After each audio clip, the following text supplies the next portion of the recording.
খেয়ে দারুণ লাগবে, সত্যি বলছি। আজ এমন একটা নিরামিষ রেসিপি বানাবো যেটা একবার খেলেই বারবার খেতে ইচ্ছে করবে। আর বাড়িতে যদি কেউ বলে আজ নিরামিষে কি হবে, তাহলে এর ধোকার ডালনা হবে সেরা উত্তর।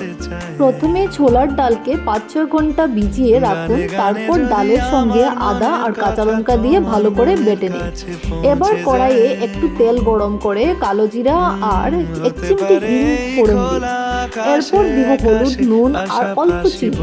এবার বাটা ডাল ঢেলে প্রায় 2 মিনিট নাড়াচাড়া করে ভালোভাবে ভেজে নিন। তারপর ভাজা ডালগুলো একটা প্লেটে ছড়িয়ে দিন।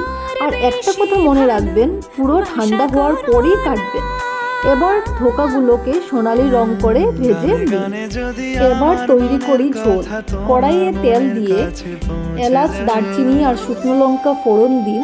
তারপর আপনার পছন্দ মতো মশলাগুলো দিয়ে ভালো করে কষে নিন। মশলা থেকে তেল ছাড়তে শুরু করলে ঝোল দিয়ে ফুটিয়ে নিন। এরপর ভাজা ধোকাগুলো দিয়ে কয়েক মিনিট ফুটলেই গরম মশলা আর ঘি দিয়ে নামিয়ে নিন। বিশ্বাস করুন, গরম গরম ভাতের সঙ্গে এই ধোকার ডালনা একবার খেলে সবাই আঙ্গুল চাটতে বাধ্য। যদি রেসিপিটা ভালো লেগে থাকে তাহলে লাইক, শেয়ার আর সাবস্ক্রাইব করতে ভুলবেন না। টাটা।